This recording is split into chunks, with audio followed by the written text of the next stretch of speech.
Okay, looks like we are up and rolling. All right, ladies All and right.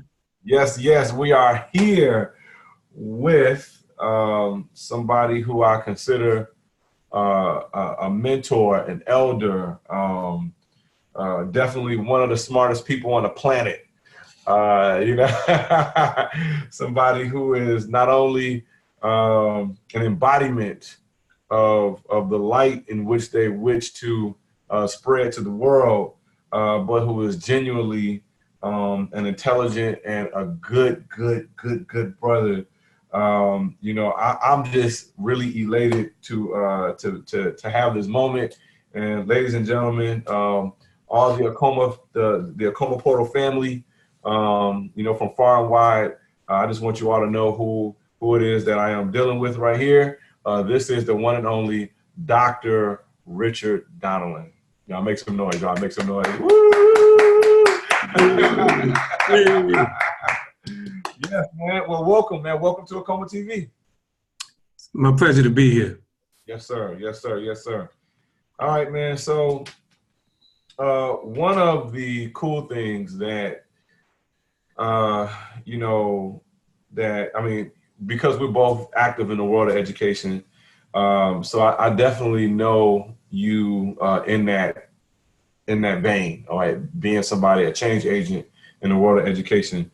But I think the people would just kind of get what would really appreciate just you sort of like giving them a little bit of your background and what it is that you do. So if you wouldn't mind, give us a little something.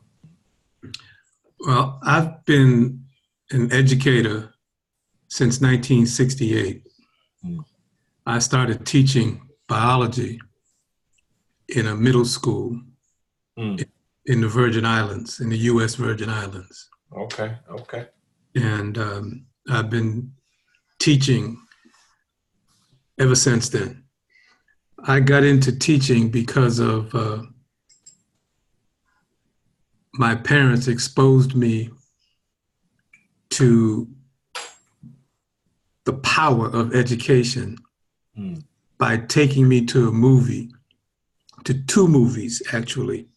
Okay. Uh, the first one was Blackboard Jungle Mm-hmm. in 1955, I believe it was, Mm-hmm. when it came out. And it starred Sidney Poitier and Glenn Ford. Glenn Ford was the teacher, Sidney Poitier was a student. Mm. And then they took me years later to see To Serve with Love. Sidney Poitier was the teacher. Okay. And those two movies tickled my interest and pointed me in a direction of this might be something you would want to do. Yeah. My my high school yearbook said that I was going to go to North Carolina Central and become a phys ed teacher and a coach. Mm. I ended up going to Hampton, and when I took what they gave as an aptitude test, they said, "Nah, you're not going into phys ed. You're going into biology. You tested too high for that." And I went into biology, secondary education, kicking and screaming because I didn't know. I Yeah. didn't I didn't know, but they knew. And ever since then, I've had a number of people to encourage me, to mentor me, to um, discipline me, to be thoughtful. And I think at Hampton, there were some very powerful people there. Dr. Robinson, who was the head of the department of the teacher education department, Yeah. and many of my teachers in the sciences, you know, doctors, Bonner, him and his wife were teachers in biology and, math teachers, all of that just helped to solidify a real genuine approach to being a teacher. And I later was able to act on that in ways that I found surprised myself that Mm. I was doing what I was doing. And so,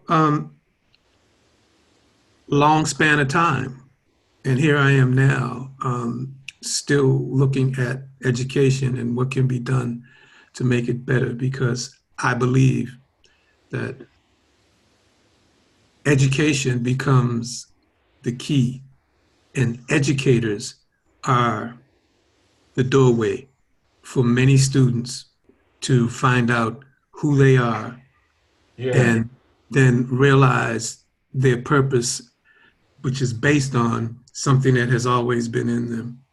But what brings us here tonight is the fact that I've recognized over the years in the many positions that I've had, in particular, the position of school principal, where teachers are overlooked in terms of their well-being. Okay, Nobody has. hold tight. Before we, Mhm. I don't want to give them that yet. Okay, we ain't gonna go there just yet. Okay. Still, as my grandmother would say, we still stirring up the pot liquor. All right, all Okay. I right. love it. I love it. And, Right, and I know right. I know exactly what you mean too.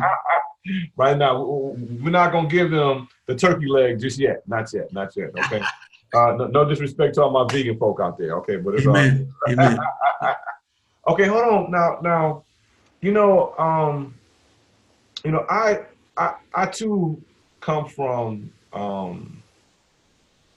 a space in terms of my passion, my purpose. Mm-hmm. Anytime I'm doing work in front of the classroom, for me, it is a transformative tool. I think education Mm-hmm. does have the power to transform. And and it's interesting because two sayings come to mind that sort of sticks with me every time I'm out in front of the classroom trying to really, as I would say, paint the canvas of the future through Mm-hmm. my classroom. Mm-hmm. Something that John Henry Clark said. John Henry Clark said that imitation is a form of education. So a lot of times, um, when we are trying to imitate something that we see, in a sense, it's a form of education. I remember I used to like really try to imitate Michael Jordan, and in order to be able to imitate him to the best of my ability. I was never that good, but it required a certain degree of studying this model, if you would, And so, and when I think about my journey in terms of my discovery of self, in terms of my knowledge of self, what even inspired me to become a teacher, it was my professors, uh, Mm-hmm. it was elders in the community that told me that I would probably make a good teacher based on how I connected with the youth, and Mm-hmm. and then when I would even think about any kind of feat that I was going after in terms of like a job or something like that, to get myself pumped up, I would always go back and listen to my aspiring, my Yeah. aspirational scholars in a sense. Like I would listen to John Henry Clark, I would listen to Asa Hilliard, and these guys, just because I just admired them, I just wanted to sort of embody that power, if you would, And so I don't know. What do you think? I mean, do you really think that education is a form of or imitation? Imitation is a Mhm. form of education. Do you think that? I mean, I don't know. I guess Yeah. What do you think about that? There's truth in that. There definitely is truth in that, Mm, because we do look at models and try to emulate what we see. We mm, try to practice and do things the way people do them. But what happens in the process is that your true self comes out. mm, mm, And in effect, you used Michael Jordan. Well, guess what? Michael Jordan saw somebody, and guess what he did? He went further than they went. mm, Okay. Here's the thing that happens is that when we really get into something, we see something and it becomes attractive to us and we want to express it in that way, true self takes over. Yeah, yeah. And what is in you to do that, and sometimes surpasses your model. Yeah, yeah, yeah, yeah. The young people that you reach, Asa couldn't reach them, not only because of location, not only because he's not with the ancestors. Yeah, yeah, yeah, yeah, yeah, yeah. You were the one that was called to be the educator for those for those students, the teacher for those students, the person that would give them some sense of inspiration, right? So, yes, that's why I say there is truth to that, Yeah. because that's what we all do. We did it from birth. We saw our mothers and our fathers smiling, we smiled. We heard our mothers and our fathers talking. We ended up speaking the same language they speak. We watched our mothers and our fathers walk. We ended up walking. That is, without, those of us who are not been born with any sorts of physical restrictions in terms of that, okay? Right. But for the most part, it's an innate quality of ours. Right, And, right. and the true self is driving it.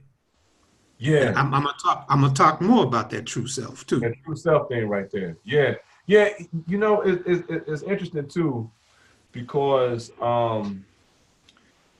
we can't quite duplicate. I mean, even if you're a twin, you can't quite duplicate what somebody else does.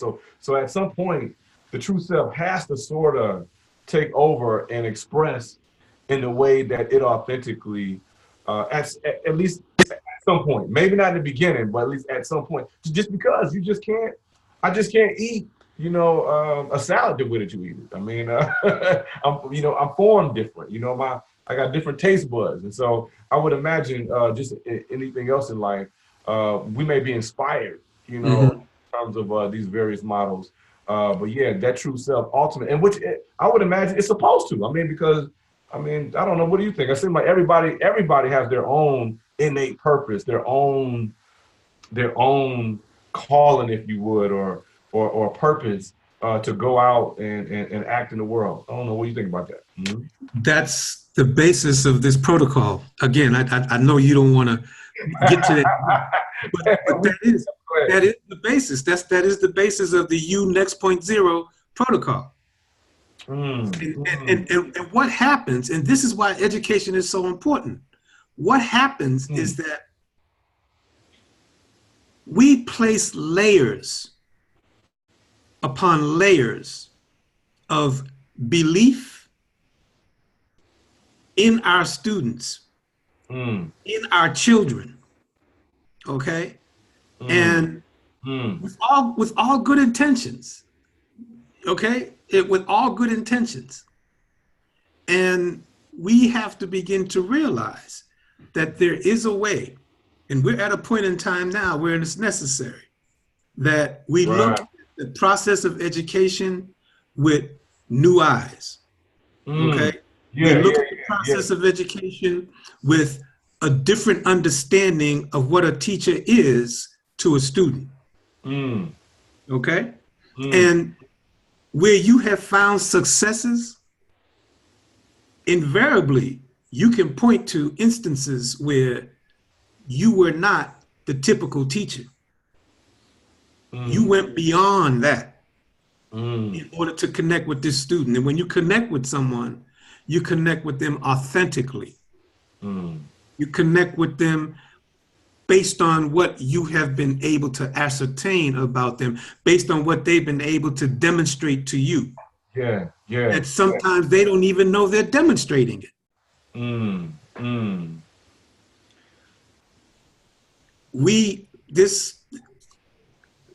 I'll just leave it there.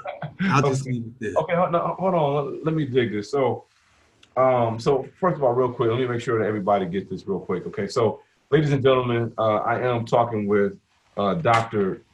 Richarde Donelan, okay, education expert, global change agent, um, success coach, life coach, wellness coach, and probably a few other things that I forgot to mention. But we are definitely talking about a Renaissance man right here. And so please come on, make sure you all like and subscribe because we are definitely having a great conversation. We're getting it in, so please join us. So yeah, Doc, uh, you know, you so I guess I'll go ahead and make a mention of this. And I know we're going to really go deeper into this thing, but you talk about transformation, you talk about the authentic self. Um, it's sort of reminiscent of. I heard someone quote this, and I can't quote this. Somebody was talking about the real. They were breaking down like the real concept or like the basis. I guess is that how you pronounce it? Etymologically, the word educate, and how the word educate sort of refers to something about bringing something out. Exactly. Exactly. You Yeah. want to expand on that a little bit for me? You're talking about the etymology. The etymology of the word educate comes from the verb educare, which is Latin, and it means to draw out from, to bring out from, to cause to become open and visible and expressed and observable. This is what education is about. A long time ago, educators were under the notion that every student is a blank slate, and we must place upon that blank slate all this information so that they will have knowledge. Right. And that is not true. Okay. It never has been true. Okay. We are not blank slates. If we were blank slates, we would not have come here with DNA programming. Okay. So as well as the abilities, and which is, by the way, another part of protocol, one of the things we also come with respects to our true and authentic self is 24 virtuous characteristics. Okay? Okay. We are born with 24 virtual characteristics. Okay? These are characteristics that are like a sense of justice, a sense of fairness, love, a sense of happiness. You look at a baby and who cannot speak, all it can do is look around. And if a baby smiles at you, you know it's contagious. You got to smile back at that baby unless there's something really, really wrong with you. Okay. Right. I don't even want to use the word wrong because that gets into the dualisms of right and wrong. But what happens is that you have a whole different perspective about life and life forms and the preciousness that the jewel a child is. And here's the thing that we also do not able to fathom and bring into the concepts of what we do in classrooms with students. And this is from preschool all the way through doctoral degrees. Okay? Okay. All classrooms. And see, we are gifted now with a different type of young person. Okay? Back in the 70s, I believe it was, there was a book called The Indigo Child.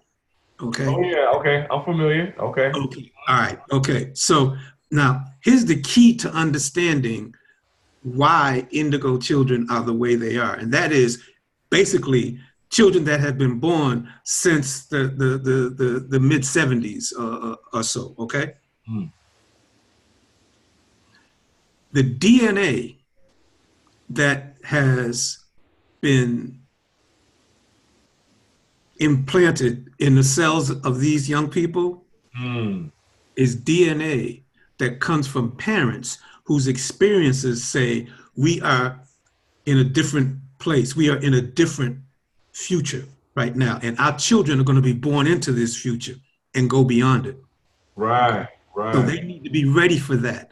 And what our schools have not done is embrace the idea that what we used to do, we're still working on a 17th century model of how to educate. Now, we've been putting Band-Aids on it and we've been getting by, okay? And here's the deal.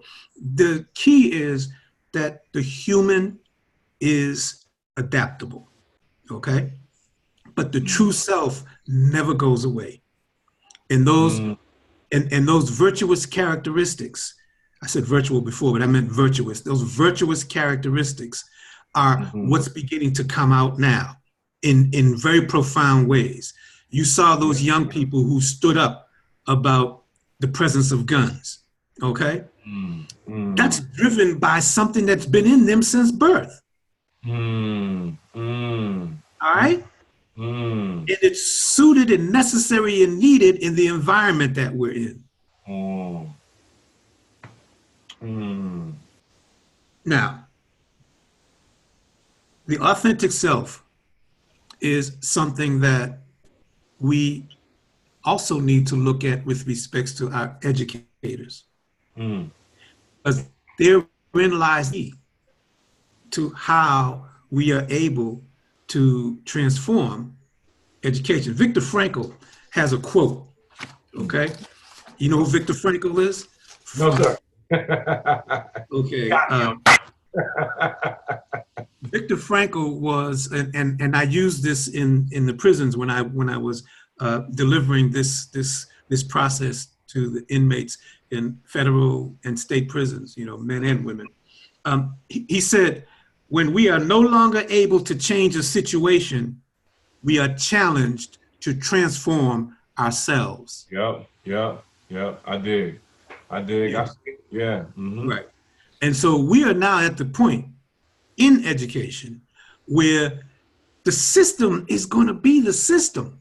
See, systems work the way systems are supposed to work. Right. And that's all they can do, because the minds that created the system were in a particular place, and that system has been perfected over time.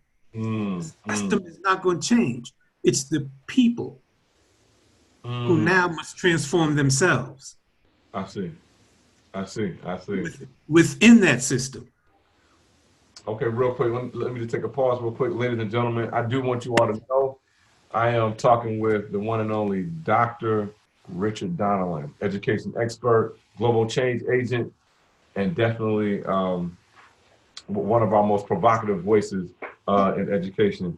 So now I'm going to simply turn the dial a little bit. I want to kind of get into this thing. I mean, we've been talking about the authentic self. We've been talking about how that's like really the true essence of of our students, and how our systems, our education systems, essentially, in a sense, sort of suppresses that, and therefore our educational processes don't quite flesh out students, if we want to call it, flesh out students according to their highest potential, if you would. And so you have been working on this this protocol, as you term it. And so I know that we got this event coming up, and so we're going to get into that as well. But I want you to number one, introduce this protocol, if you will, and let's talk about what the purpose of the protocol and what it is that you do in terms of how you work with other education groups and teachers and students and so forth. Okay? Sure.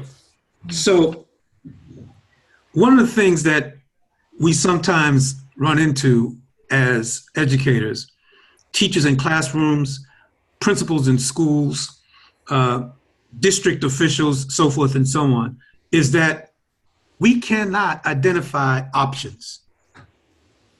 We cannot identify options because we're told what our choices are. Right. Okay? Perhaps, I'm sorry?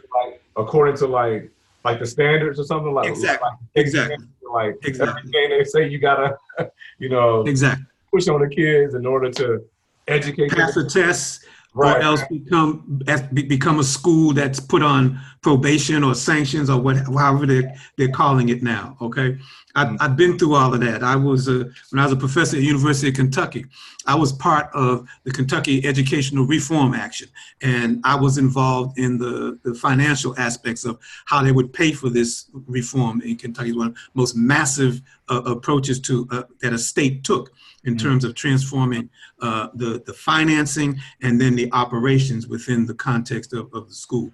That's a whole nother Piece right there. whole nother piece of work. But here and now, it's about understanding that the options we have is in how we understand who we are. Yeah. How we understand who our students are. Right. And what we do about that. Mm. Now, does it say we ignore the standards and we say to hell with them? No, it doesn't. But it does say that we equip ourselves with the approaches that are humane, number one. Okay, I see. Yeah.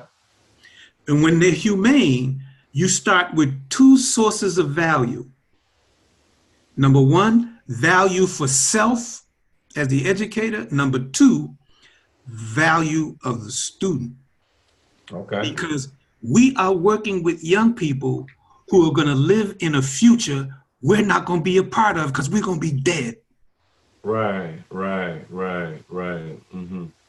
So why is it that we are taking elements of the past, forcing it on students who are going to live in a future that we don't even know anything about? So we should be equipping them to understand how to think critically and how to understand what's best for survival and protection in the context of who we are and where we are.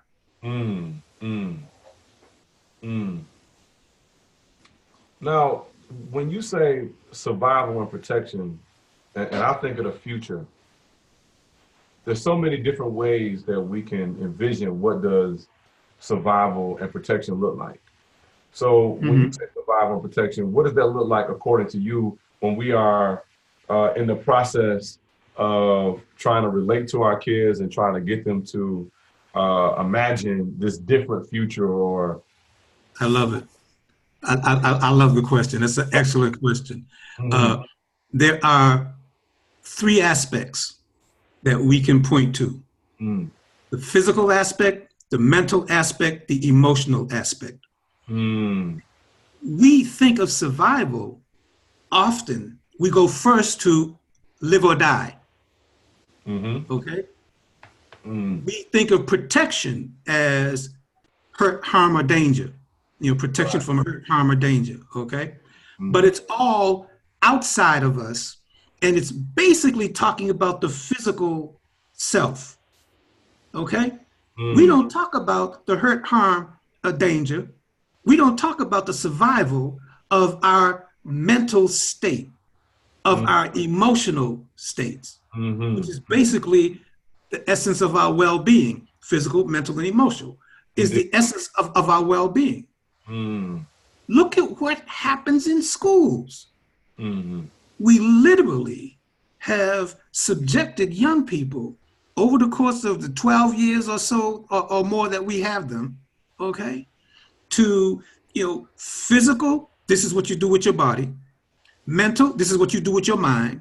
Emotional, this is what you don't even talk about your emotions. Keep that out of here.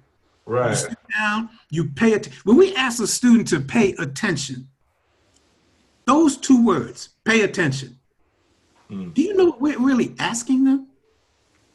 We are asking, that was rhetorical, we are asking them to do not put any energy, this is key, any energy into what you're thinking. You can only pay like we do with money because attention is a currency. It's the currency that utilizes energy. And so we tell our students where to put their energy, okay?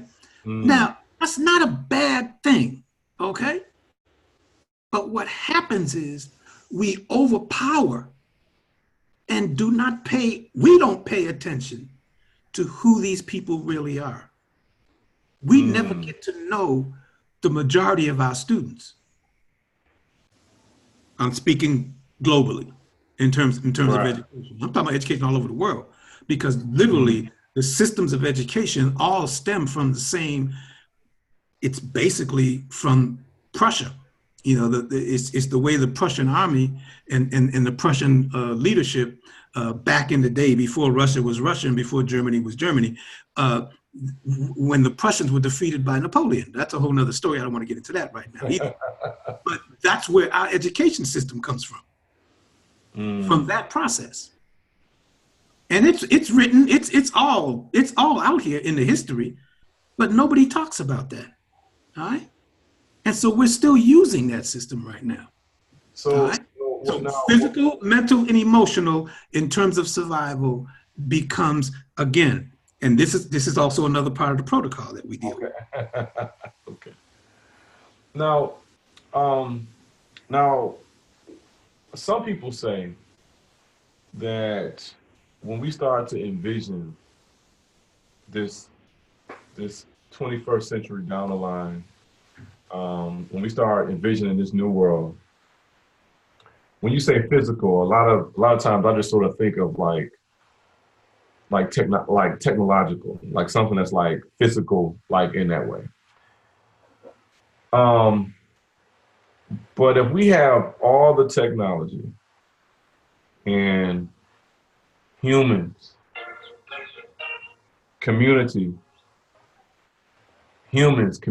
society, don't have each other, are we really protected? Are we really surviving? I don't know. What do you think about that?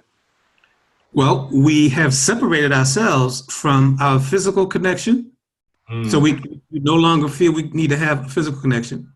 We no longer feel we need to have a constructive mental connection that has depth and breadth. Okay. Yeah. All right. And emotional, please, we sum up our emotions in emojis at this point. Okay. So think about it. And what has been said about babies and their parents. We can't separate. We shouldn't separate them. Okay. Because of the emotional connection, the mental connection, the physical connection. All right. But then when we are in schools as educators, we can not separate, but we can enhance the connection. I see. Which says we also need to have some relationship with our parents. Yeah. That's very different as well. But yet the school system literally separates parents from the processes. Unless there's difficulty and we say, well, you know, you need to come up and do something with your child. Right.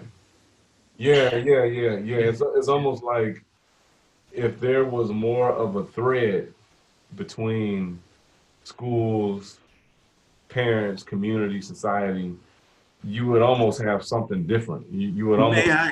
May I offer this? Take that thread and weave it into the process. Okay? Yeah. Weave it into the process. Okay. You know, that's a whole different. And again, when teachers are able to value self and value the student, guess what has to be included? The parents. But we are not in a system set up in such a way that can happen. Okay?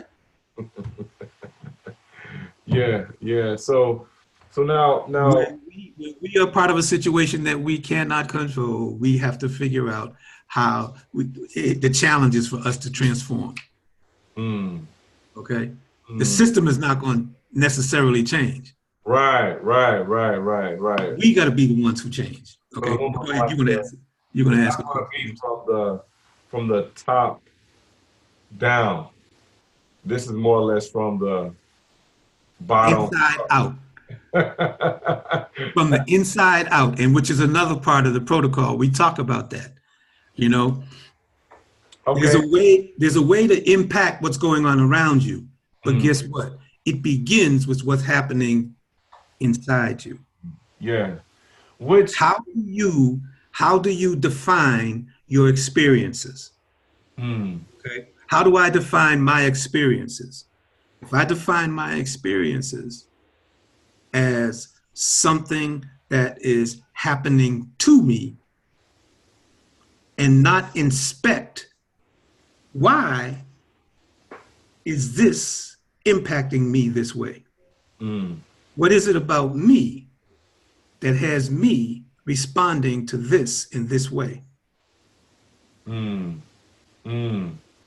So you're saying it's almost like there's a saying that says, hey, you know, if you want to see a different world, act locally for the global purpose. And so in this context, it almost sounds like, it almost sounds like if teachers, so are you saying the problem with education is the fact that, is it the teachers? Is No, that what the problem is? no, actually, there's not a problem with education. Education is doing exactly what it's designed to do. It's just that it's not serving the best interests of our students or our teachers or our parents. It's not serving our best interests. Okay, yeah. So I'm trying to get with you know, with how the protocol works. So I'm just sort of thinking like, if I'm in a good space or in a good place of being as a teacher, then ultimately, what ideally, in your view, should I be doing as a teacher when I'm relating to my students? Is it should I not convey content? Should I convey content? Should I what is like in, you know, according to to our protocol here, like ideally what should or what could teachers be doing more of to be able to impact our students in a more powerful way?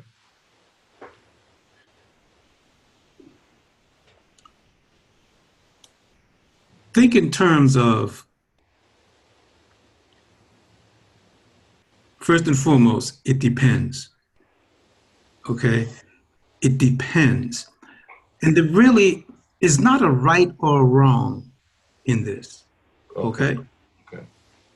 What there is whether it's constructive or destructive. Okay. Okay. When a person plays a game of chess, they understand that certain pieces can only move certain ways. But those pieces must work in tandem with each other in order to achieve the goal. Okay. Which is capture the opponent's queen. Here, the goal in education is to release what's in the student. Okay. Now we've got to do it within the confines of the class periods, the content, the grades, the testing, the extracurricular activities, the sports involvement, the lunchroom, the bus. Right. All of that is a part of the process. Here's something that happened when I was a principal of a school. I took it over when it was in disarray. And in 45 days, we were able to bring peace and a level sense of balance to the entire school operation. All right? Didn't break any protocols or anything like that.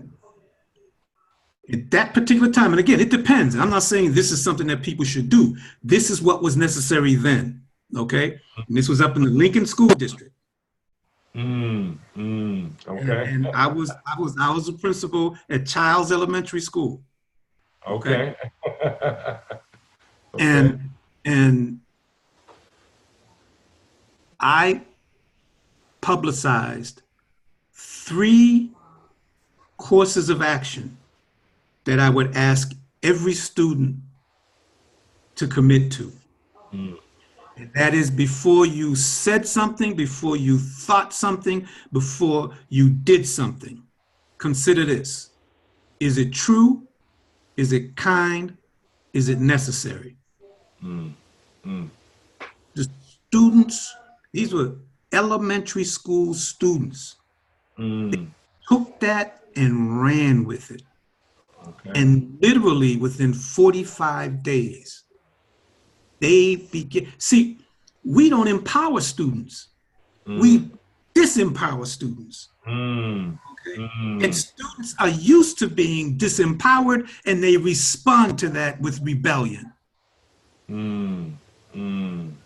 Now, some students respond to it by being ninjas. Okay? They act like they're good. They act like they're good, Right. but they're saying, the hell with these people. Okay? And then there are other students who, they won't say the hell with these people. They're going to say, I'm going to do what I need to do. None of them are being their true self. Probably the ones that are being close to their true selves are the ones who are most rebellious. That doesn't say they're right, because they are being destructive to their own, and I say wrong, destructive rather than constructive. They want to be constructive, they just don't know how. And we, in the system that we're in, don't really have time to help them, because there are now more and more students who are leaning towards being destructive than to being constructive.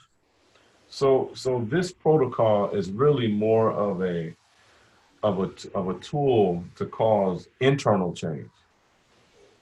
Personal internal change. Personal internal change. Right. To bring about the change. Because when we have personal internal change, Baba, what happens is we see things differently. Right. We interpret things differently. We understand with depth, as opposed to, and part of the protocol is also something that's called the 5 agreements, that comes from an author named Don Miguel Ruiz. Be impeccable with your words. Don't take anything personal. Don't make assumptions. Always do your best, and be skeptical, but learn to listen. This is part of the protocol. And I bring all of that out over the course of whether we're doing a weekend retreat, or doing the 7-day process, or the 12-month process. Not the 12-month. Like a semester's work of engagement in practice. Yeah. Ladies and gentlemen, real quick, I just want you all to know I am talking to Dr. Richarde Donelan. Now, before we bow out, I just want to sort of package all of this together and let people know about this event that's coming up, and also how people can get in contact with you. If they are, and what you all should be interested in consulting Dr. Donelan for any kind of work, any kind of things you want to deal with, things you want to transform in your capacity, all the way from the classroom to the administration. This is definitely who you want to see and talk to, and perhaps maybe come out and consult with his company. Help me out with that. The name of the company is called North. Help me out. What's the name of the Turn North. Turn North Enterprises. Turn North Enterprises. Okay, and so that's the kind of work that Turn North is into. Okay, so real quick, so we won't call it the problem with education, but we'll just say the challenge. The The challenge, challenge, exactly. okay, is that much of what's going on is still built upon the pedagogies, the approaches to reaching students, the expected outcomes are all based on a Prussian 17, 18, maybe even a 19th century education model. Right. And And today, that's not to say, Bubba, that there aren't some good things happening. I mean, there's a lot of people putting energy into making things less destructive and more constructive. mm, However, one of the things that keeps disappearing is letting the student come forward. yeah, yeah, We value the content, we value the process, but mm, are we valuing the actual student? mm, mm, Okay, who was born with some innate power. mm, mm, mm, mm. That's Yeah, you yeah. know, No, I hear you. yeah. I hear you. I hear you. And so, ladies and gentlemen, definitely. So if you all are out this way in Michigan, we are not too far from Detroit, not too far from Ann Arbor. We're in Ypsilanti. We have an event where Dr. Donelan is going to. It's almost like a world premiere. Okay, this is going to be the first time where we get a chance to publicize um, the protocol entitled. In fact, I won't even release it, Dr. Donelan. I'm gonna let you release it. Okay. Um, Tell the people the name of the protocol and what's going to take place this upcoming Sunday, October 20th. Mm. The protocol is called U, Next Point Zero. It's a protocol to help everyone who is involved to become the next best version of themselves on a consistent basis. The next best version of yourself on a consistent basis. This is what we are introducing. This protocol, as it, we have a flyer. It's going to be at a coffee shop, smoothie shop, that's in Ypsilanti on Whitaker Road, from 4 to 5:30. And again, this is an introduction to begin to familiarize you, and I'll be taking questions and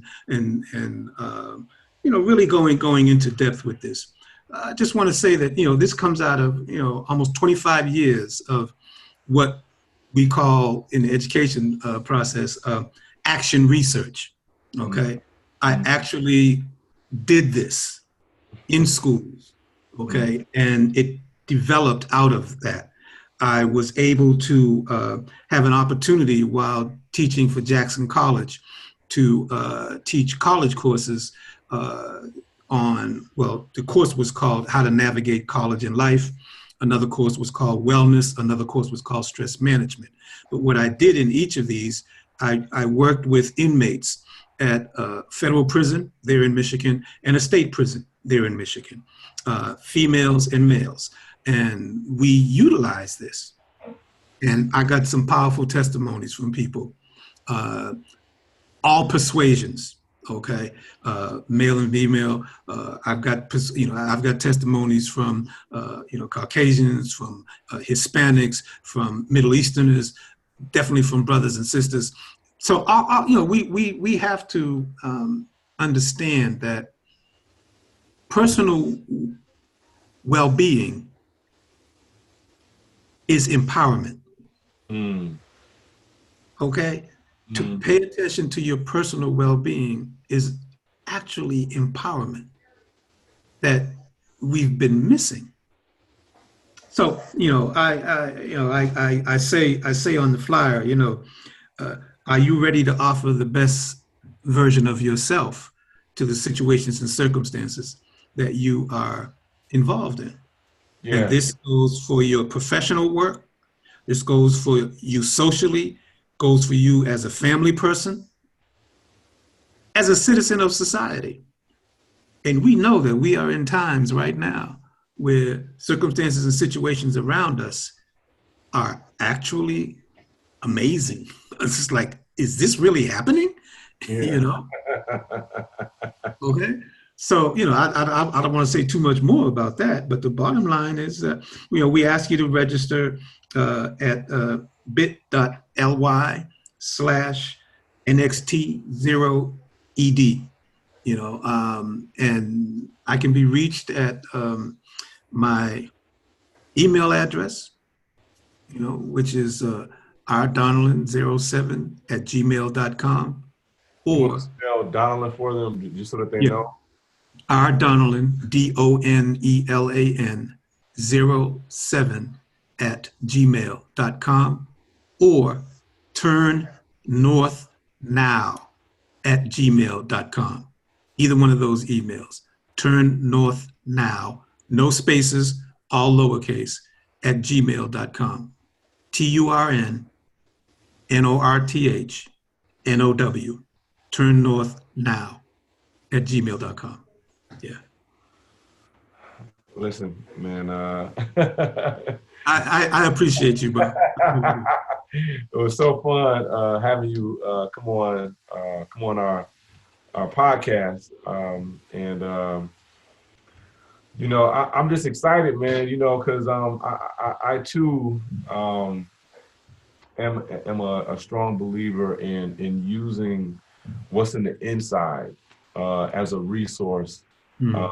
for teaching and learning, but ultimately for a personal community as well as hopefully, since we're all connected, societal and global transformation. And so I'm really excited about your protocol. So for everybody else that's checking us out, definitely I'm going to be there. It's going to be at What's in Your Cup. What's in Your cup? Um, It's at 1816 Whitaker Road, Ypsilanti, Michigan, 48197. yes. This upcoming Sunday, October 20th, from 4 4 to 5:30. okay, 4 to 5:30. So definitely, if you are active, if you are an academic, if you are, from preschool to colleges, Yes. high school, secondary, Yes. elementary, we're all in this grand work. Okay, we're all in this grand work, and so I'm definitely excited to definitely be there and be a part of this magic, and we definitely invite you all to come out and be a part of this magic as well. And Dr. Donelan, what can I say, man? I'm so happy for you next point oh. Hopefully I too will discover my next new point oh. Okay. I hear you, brother. I hear you. And listen, I'm working it myself. I still am. I still am working on being a better version of myself. Let me Indeed. tell you this as we close. Mm-hmm. To see a student begin to blossom and recognize that they're blossoming, wow. Yeah. Yeah. Wow. Yeah. When Yeah. students recognize, did I come up with this? Is it? Wow. Mm. And guess what? They want more. Yeah. Yeah. And education doesn't become something that you pour into them. It's something that they let come out of them. Now we give information, we provide content. Yeah. Content is helping them connect the dots. Mm. Yeah. That's what that does. It helps them connect the dots of what's already in them. Mm. Mm. Mm. Yeah. Yeah. Yeah. I'm like, And don't think that, something like physics or algebra or calculus mm. or ancient history or whatever the subjects are that we're offering in our classes. Yeah. Yeah. Don't think that those things are not able to help students connect dots. This is why a student will say, I like math. I like such and such. Mm. but they also have capacities that are interwoven, okay? We've set up a system where we separate all of these things. We don't allow students the opportunity to bring them all together. Yes, it's sort of like our classrooms are really portals. They're like gateways to Wow, evoke, I like that. what's inside of them to come out through their imaginations, through their ideas, and ultimately leading to a new future transformation for themselves to experience and ultimately for the world to experience. You see, we present this content and hopefully we think students are going to come up with new innovations, right? Well, before there can be new innovations, which are ways to do things, they have to be creative. And see, we do not lay a foundation for creativity in our thinking. We lay a foundation that says this is the way you need to think.